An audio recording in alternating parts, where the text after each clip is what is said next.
So, Brianna, you work within the Democratic Party of Arizona, and I know that must not be an easy battleground for a leftist, for a socialist, democratic socialist to work in. Can you explain how you and other DSA members have really taken up the mantle of trying to change the Democratic Party from within and within the state? Well, it's taken a long time, and it's basically just organizing on the inside and outside. We have an organization called the Progressive Democrats of America that has been organizing in the Arizona Democratic Party for some time. I actually, gained interest of becoming a leader in the Arizona Democratic Party after understanding the fact that in some of these executive board meetings, $1 million budgets are approved, get out the vote strategies are approved, and all of these other important conversations that happen in those spaces in the Democratic Party. And it's important for leftists to have a voice in that room, not only to speak truth to power, but hold folks accountable and ask the tough questions. And I've been organizing, bringing people in, registering people to be PCs, which is the lowest level of the Arizona Democratic Party structure.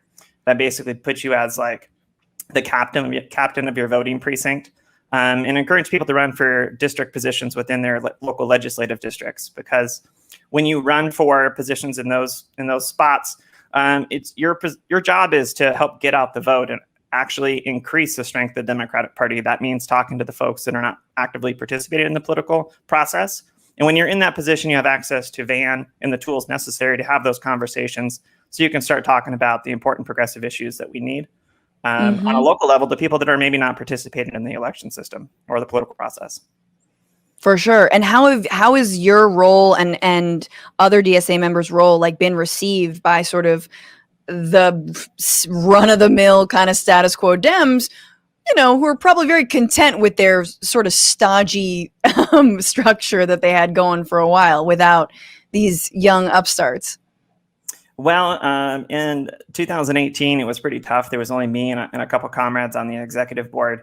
But for 2020, we had a reorganization in January, and now we have we have power as a progressive bloc on the executive board for the state party. And we've been able to accomplish some really great things. One being holding our elected official accountable.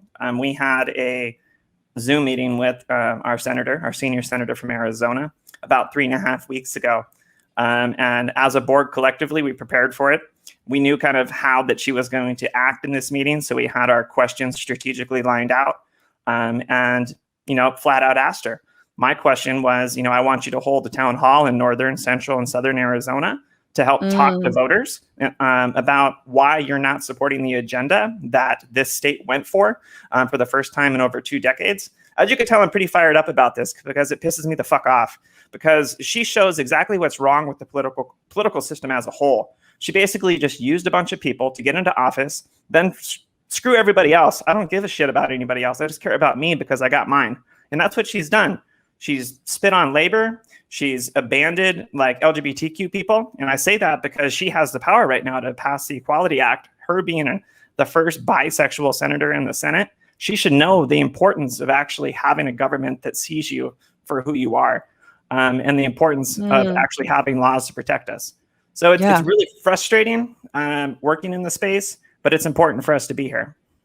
Because even the Equality Act, which is before the Senate, and that sort of expands, it basically prevents against discrimination against the LGBTQ people, or discrimination along gender, sexuality, much like it is illegal to discriminate based on race, right? That is being held up. So not only we've got voting rights that are held up, we've got infrastructure budgets that are held up, but something as sort of seemingly middle of the road as you can't discriminate against people for their gender or sexuality is also being held up by it's not going to get passed. It would get you. Do you think that even that would be filibustered, or there wouldn't be enough senators to actually pass that? No, there's not going to be enough senators to pass that. No way in hell. No way in hell. We talked about trans athletes, 10 minutes ago, and how controversial that is. There's no way the Equality Act is going to pass with the filibuster in place. And the fact that Sinema is banking on everybody being mad right now, that when 2024 comes around, that everybody forgets. Because that's right on her playbook. Yeah. She's hoping that people are going to forget and just brush it under the rug and say, oh, no, we have to vote for Sinema. It's not going to happen this time. And she's going to have a rude awakening in that primary. What's going on, Frantifa? If you haven't already, subscribe to this channel right now. Hit that button. And also, you can become a patron and support the show every single week. Get access to bonus episodes and exclusive merchandise. Patreon.com/Bitchuation Room. Do it.